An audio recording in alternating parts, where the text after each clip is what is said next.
have you done? You belong to them. They'll never let you go. I'll find a way.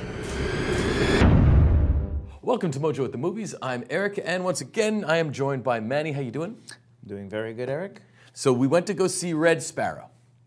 This is the latest movie starring Jennifer Lawrence, directed by Francis Lawrence. No We worked relation. together on the Hunger Game movies, I believe. Yeah, exactly. But this is not a Hunger Game movie. This is a At all. spy movie. Yeah. It's a Russian spy movie in which she plays a Red Sparrow, a Russian spy. She starts off as a ballerina, but quickly gets into the spy game, which we'll get to. Because of a weird series of circumstances. That happened at the beginning of the movie. It's happened at the beginning of the movie. Excruciating. We won't talk about it. Right. It's a bit hashtag spoilies, but we'll move on. We'll power through. She becomes a spy. So here are 3 reasons we think you guys should see it. Manny, let's start with the first one.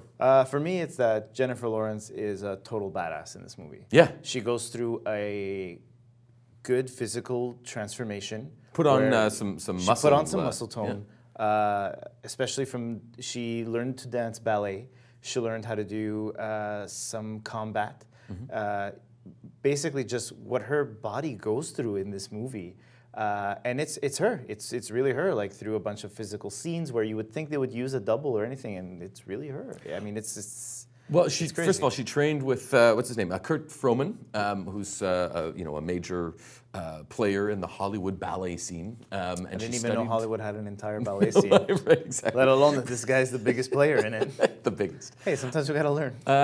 But she trained for months and months on end to learn ballet, also to learn to speak with a Russian accent. And I found her accent was, I was never put off by either her accent or her performance. It didn't sound forced or comedic, and when she spoke in Russian, for me it sounded natural. Obviously, I'm not Russian, so I wouldn't know, but it sounded pretty good. I heard some reviewers talk about how it sounded a little bit Boris and Natasha-ish. So it could be ridiculed. I didn't mind it that much. That's a bit harsh for me, but I do find that she did a very good job at it. More believable than some bigger actors trying to do accents. And you mentioned her performance and being a badass and her body. I mean, one thing that a lot of people are talking about is the fact that she does a nude scene. It's a full frontal nude scene. And what's interesting is that she's now gone on record to say that it was empowering for her because of what happened with the photo hacks of a couple of years ago. She felt that the power was taken away from her, and in this particular scene, she is in the driver's seat. She is not only making the people in the scene uncomfortable with how she wields the power, but you're in the theater going, you're a little bit like, she's very intimidating. Very intimidating in this movie. I think she has that intimidating quality because of her character, and I think she just grasped this character, and it's a very believable performance. When she emotes in this movie, you believe it. There's a wild transformation from what she is at the beginning of the movie. That's almost true. kind of like a pushover type of person that's like told to do stuff and she does it. And towards the end of the movie, grabs takes full control Yeah. of the entire situation, which again leads back to our first point that I think her performance in this movie and Jennifer Lawrence as an actress has become a serious actress. Right, exactly. She made the decisions to assume all these things in this movie. Yeah. And one thing is, Francis Lawrence, you can tell she's a bit of his muse. There's a lot of close-ups on her face. They're not huge facial expressions, but just these small things in her subtle steely things glaze glance. But it just. No, she's got it. And she was so in character that when they were filming in Budapest, apparently she got into a fight, a bar fight. You sent me that article before. It was pretty hilarious. Some guy wanted to take a selfie, and I guess she was just feeling the role, and she got into a bar fight. And then again, we have Christian Bale, who obliterates a lighting director on the set of Terminator. So I mean, actors, right? That's what they got to do. Right, exactly. Well, if they're hanging out with Kurt Froman. Okay, so the second point is it's not just Jennifer Lawrence, it's the rest of the supporting cast. Yeah, a really solid supporting cast. Because, within a couple of minutes of the movie, you're like, oh, Jeremy Irons? Yeah, but that's also to my respect. I only saw one trailer, and I also didn't read the poster. So I think I was watching it, and I turned over to you in the theater. I was like, oh my God, Jeremy Irons is in this movie. And you're And like, he's yeah, good. I know. I was so surprised. Joel Edgerton He's as solid. well? Yeah. Who I don't always love, but he does a pretty good, he's so the American in this movie. He Nate is- Nash is his name. Yeah, Nate Nash, most American name ever. And also he's like, any movie comes about where they're like, hey, we need like a 40-something guy who's like in shape but not in shape, who is like all around American, and we need him to give us a solid performance. It's like, let's call up Joel. Call Joel. Yeah. I'm sure he's free. Yeah, he'll do it. But overall, his character arc too is a bit, for me, it's a bit wishy-washy. Yeah. But he does a good job at it.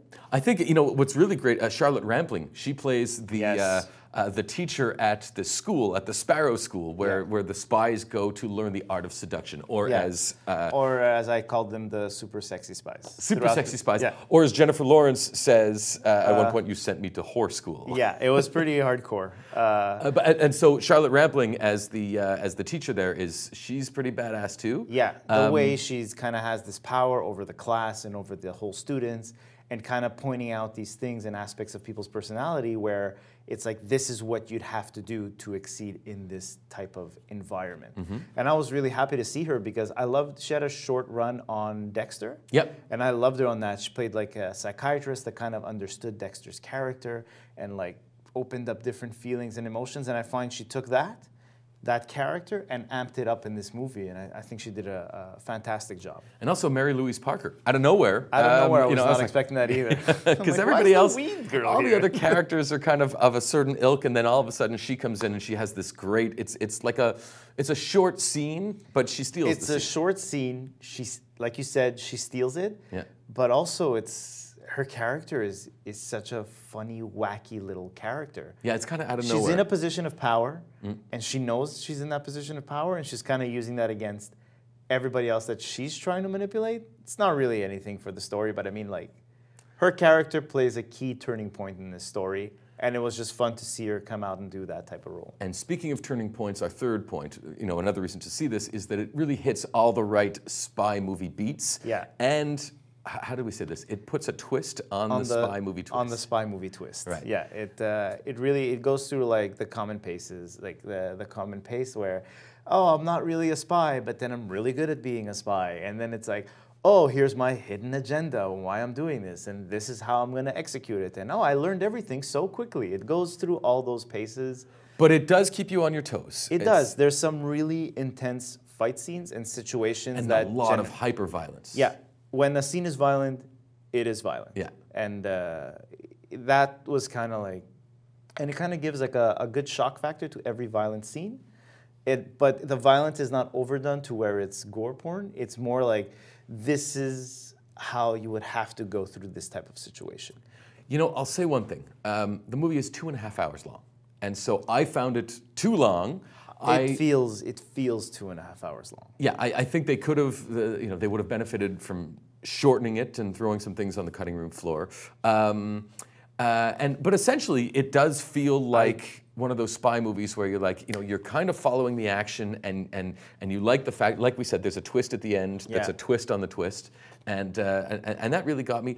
I mean, how memorable is this movie going to be in the grand scope of things? I think I was telling our director Phoebe before. It's the type of movie that I saw in theater because we get all these cool passes. Thank you very much, Eric. I don't know if it was a movie I would run out to see. I would see it. And I don't think I would run out to watch it on digital download or rent it on the PlayStation Network. I think it's really like, oh, Red Sparrow got added to Netflix. Let me watch it again. Is this a Netflix movie? Okay. It's not a Netflix movie. Mm-hmm. I think you should see it. Yeah. You should see it if you like spy movies. Okay. That is my review. Now, how does she compare to, for example, Atomic Blonde? I find Charlize Theron is like next level actress for me. I always have like a little bit of a soft spot for her. But to Atomic Blonde, I think it's not really the same type of movie. Atomic Blonde is an action movie that's kind of being like, hey, remember the 80s? Wasn't it cool? Let's do all this cool stuff. This was more of a throwback to the 70s. This was more like a throwback to those old school spy movies where it's story and then whatever happened, there was a reason for it to happen. It wasn't just an action set piece. Everything drove the story forward or pushed the illusion that Jennifer Lawrence's character was trying to build to go to that next step, to hit that next story beat. And Atomic Blonde was more like, here's a fun story, classic type of action movie story, and here's a great bunch of action set pieces that are really fun to watch, that escalate throughout the movie goes. Well, I'd be curious to hear what you guys think. Let us know in your comments. Thanks, Manny, and we'll see you guys next time.